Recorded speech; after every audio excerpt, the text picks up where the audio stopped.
Bonjour, je m'appelle Archange. Je vais vous parler des VPN, de Tor et l'anonymat. Un VPN permet de cacher l'adresse IP. Par exemple, ça cache l'adresse IP de Belgacom, parce que Belgacom te donne une adresse IP, ou Orange, ou d'autres opérateurs, et comme ça tu es anonyme.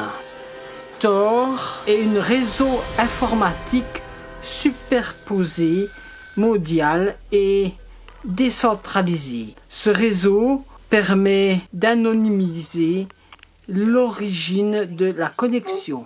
Ce réseau permet, dans les dictatures, les gens pour communiquer d'autres personnes dans le monde entier. Je ne veux pas être pisté par Google. Quand on va sur les sites, il sait où on a été. Et avec ça, il nous envoie de la publicité. Et moi, j'ai pas envie d'être envahi par la publicité. Je conseille de mettre des VPN, comme ça, vous ne serez pas pisté, vous serez anonyme sur Internet.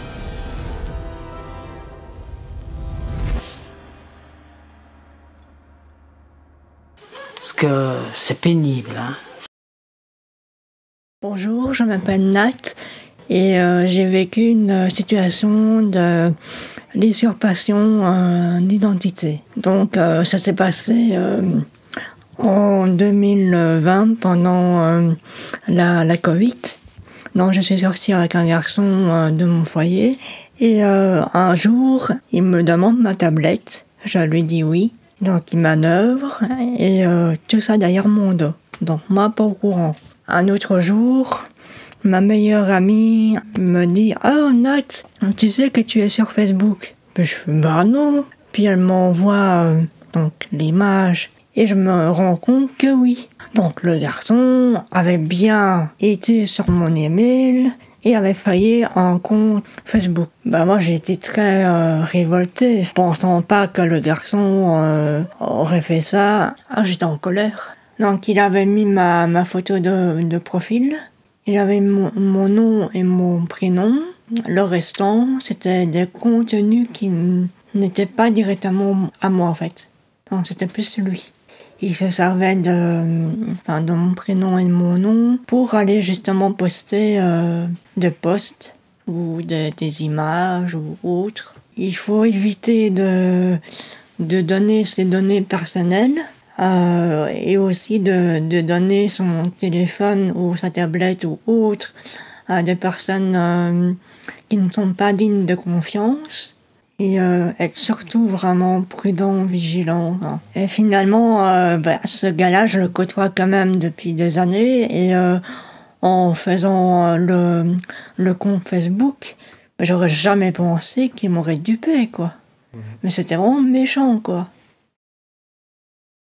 Bonjour, je m'appelle Didier, je suis marié avec Vanessa. Vanessa qui ne me refoule moi pas, moi c'est un bête GSM. Elle y va souvent. Je vais vous raconter ce qui m'est arrivé à la piscine. C'est une dame qui demande pour faire don pour le mouvement parce qu'elle est malade. Et moi j'ai dit à Vanessa, faut pas le faire parce que c'est de l'arnaque. Et alors elle a dit non, je veux pas qu'elle tombe dans le piège. Je m'appelle Cynthia, voulais absolument rencontrer de nouvelles personnes et avoir un copain. Sans se méfier, elle a donné sa confiance à Tom. Tom l'a utilisée et a profité d'elle pour voler sur les nouveaux GSM. Suite à cette mésaventure, voici quelques conseils. Ne pas donner sa confiance trop vite car on ne sait pas sur qui on peut tomber. Apprendre à se connaître par message avec de donner sa confiance et de convenir de rendez-vous. Ne pas dire trop vite qu'on a un nouveau GSM. Bonjour, je m'appelle Saga et je vais vous expliquer comment on fait pour protéger sur Facebook. Ne pas donner de mot de passe. Je sais pas des amis que je connais pas. Pas l'information personnelle. J'ai mis la photo Iron Man. Quand je vais sur Facebook, Je me sens libre et protégé. Personne n'a accès à mes informations personnelles. Bonjour, je m'appelle Lou. Je me suis déjà fait arnaquer par une personne qui m'a forcé à acheter un jeu sur Internet. Il m'a mis la pression, il m'a forcé. Si je ne faisais pas ce qu'il demandait, il allait mettre des choses horribles sur moi, sur mon dos, sur les réseaux sociaux, oui.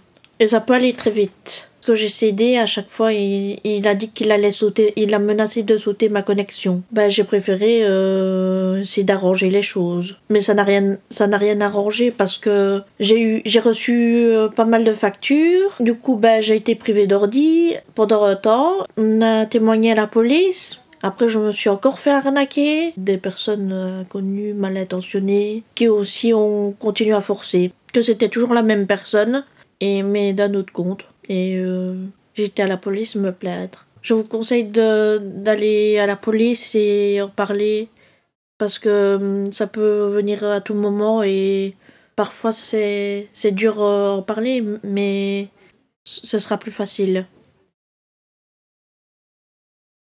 Bonjour, je m'appelle Véro. Je vais vous parler d'une information diffusée sur Internet qu'on n'a pas toujours moyen de vérifier les sources sur les réseaux sociaux. Une manière de vérifier une information, il faut se poser les 5 questions. Qui, quand, où, comment et pourquoi. J'ai aussi un conseil à vous donner, c'est de distinguer un fait d'une opinion. Pour aller sur les réseaux sociaux, la moindre des choses, c'est vérifier notre opinion, que c'est notre opinion. Oh, mais justement, il y a des fois que je ferais mieux de mettre ce mot-là en poche. Bonjour, je m'appelle Panda23. J'ai voulu acheter une Xbox Series X, mais malheureusement je me suis fait arnaquer. Le site était super bien construit, mais il y avait tout pour se faire avoir, quoi. J'ai voulu aller voir sur le site officiel, mais malheureusement tout était en rupture de stock. J'ai regardé sur un site que je connaissais pas. C'était tellement bien fait, le site, que c'était vraiment... il y avait des manettes, il y avait des ordinateurs, des Xbox, des PlayStation. On pouvait payer par Visa, se faire livrer rapidement. Mais malheureusement, on a payé 520 €. Je me suis fait arnaquer de 520 €. Le conseil que j'ai à donner aux personnes qui veulent aller sur un site comme ça, qu'ils regardent bien sur si c'est un vrai site d'abord, qu'ils aillent sur Scamdoc. Et ils mettent en dessous, vous pouvez écrire le lien pour copier-coller. Si c'est vrai, alors il n'y a pas de problème. Mais si c'est faux, c'est un faux site. Un site d'arnaque. Alors attention, de ne pas donner sa compte en banque, ni donner des données personnelles et tout ça.